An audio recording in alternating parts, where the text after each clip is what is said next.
Hello everyone, welcome to back my channel. I hope everyone is having a wonderful day. Before starting the video, please go ahead and hit the subscribe button and give this video a thumbs up. In France, Phyllis is sitting alone in the maze. When Cain appears, he asks if she's celebrating already and warns her not to jump the gun. She just wanted something to sip on while the pressure mounts. Phyllis tells Cain she thrives on pressure and enjoys sipping alcohol while she watches the meltdowns. In her mind, Cain apologizes for cutting their conversation short earlier. She muses that seeing Lily with Damien must have hurt. He confirms he still loves her and always will. Phyllis loves his plan to put all the companies in Genoa City under an umbrella corporation, but the pining over a lost love is distracting.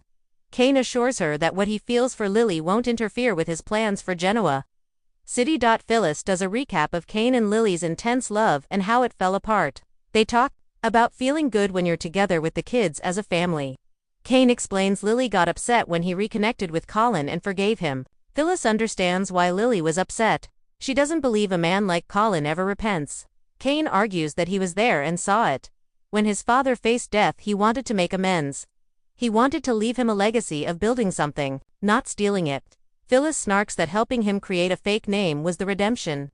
Cain counters that Colin helped him keep his work life from interfering with his personal life. No harm was done. Phyllis warns him people are angry and indignant. She whispers, "There's something I know that I probably shouldn't tell you, but I think you need to know." Phyllis warns she'd be burning huge bridges by saying this. Cain turns away and she blurts, "The Newmans know you're up to something. When he was Doomist, there was respect and mystery. Now it's different." She's worried about Cain and needs to know what he has planned so she can help. Cain argues, she hasn't proved her loyalty yet. Phyllis tells him Nick gave her this information. She's picking him over her daughter's father. Isn't that enough for you? Cain says, not quite.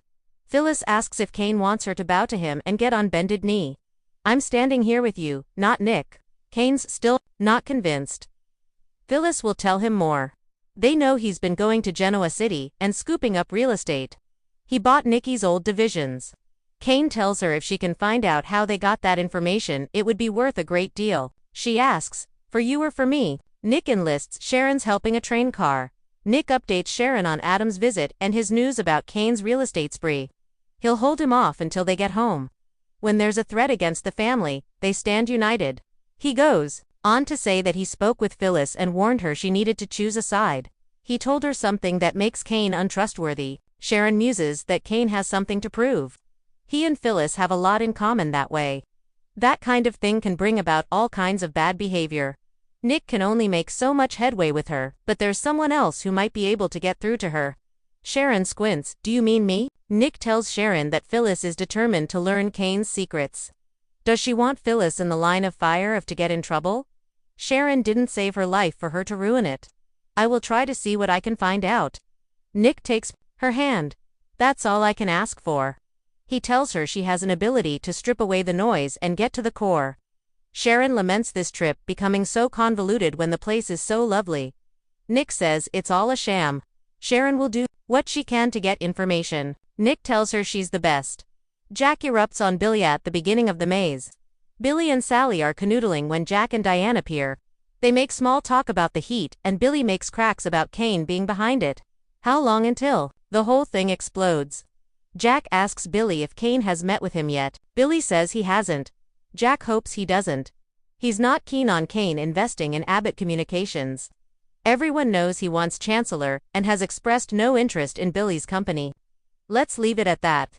Billy and Sally exchange a look, and Jack asks if there's something he needs to know. Sally reminds Billy that Jack invested because he trusts his judgment. It's time to talk.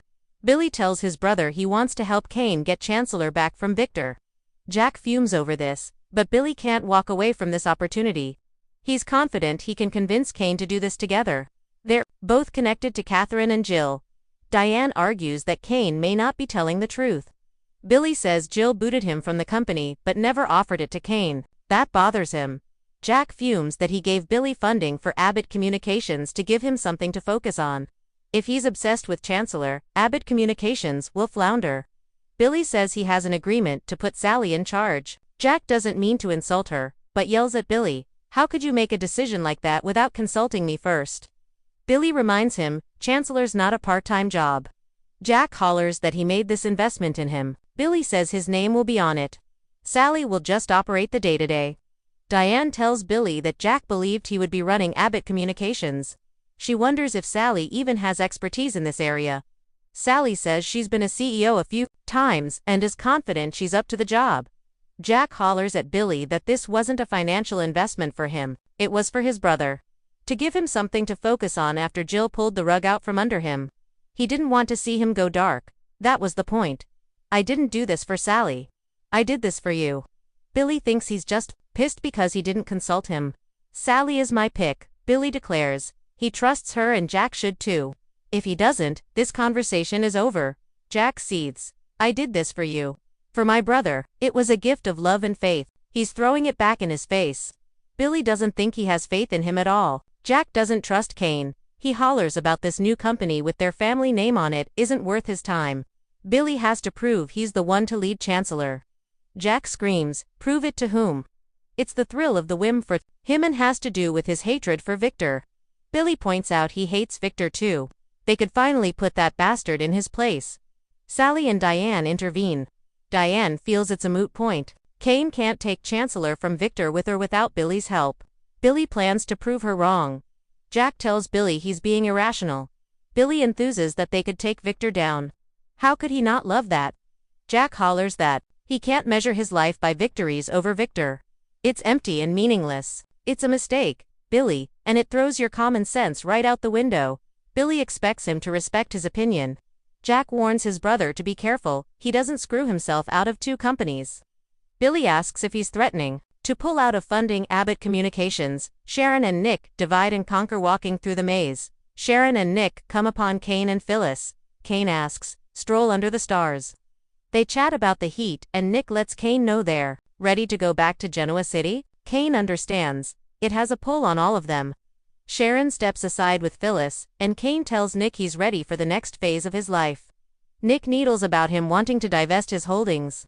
Kane says it's about relationships at the end of the day. He's thankful he has this time to spend with old friends. Across the way, Sharon and Phyllis banter when the blonde asks if they interrupted something. Phyllis guesses Nick asked her to talk to her. He told her to pick a side and has brought her in to see if she has. Sharon admits she's right. Phyllis reminds her, Nick gave them every reason to hate each other. Now they don't, but he's still trying to use that for himself. She doesn't want Sharon getting into her brain. Sharon suggests she just tell her if she's picked a side. Phyllis tells Sharon that Kane was surprised Nick brought her on this trip. She could be back in Genoa City, but instead she's there trying to get information from her for Nick. She admits she hasn't picked a side yet. It's no secret she's in a transition period. She's tried to jumpstart her career, to no avail. Sharon warns the same thing could happen with Kane. Phyllis needs to figure out which side will get her needs met. Sharon reminds her one side is the people she knows and has connections with, while the other is Kane, who spent 6 years deceiving everyone, including his ex-wife and kids. Phyllis reminds her the people she has connections with have left her hanging. Sharon thinks she's falling back on old insecurities, but Phyllis argues they all see her as a problem or mistake. Kane respects her and thinks she's smart. What would you choose? Nearby, Nick questions Kane, thinking they're all friends after he dropped the Duma bomb on them.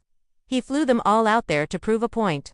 Nick tells him Lily has moved on, and doing all of this will only push her further away. As far as everyone else goes, it will be a long time before anyone takes him at face value. He warns him about going after his mother and Chancellor. Kane says he made an offer. That's all. Nick knows he'll try to take Chancellor back by force, if necessary. Across the way, Sharon guesses Phyllis has decided to side with Kane. Phyllis didn't say that. She was just thinking out loud. She invites her to go tell Nick. Sharon reminds her Kane already has someone on the outside scooping up real estate. She doesn't know what he's up to or what he's after. Phyllis thinks she should get credit for not blathering to Kane that it's Adam that's B.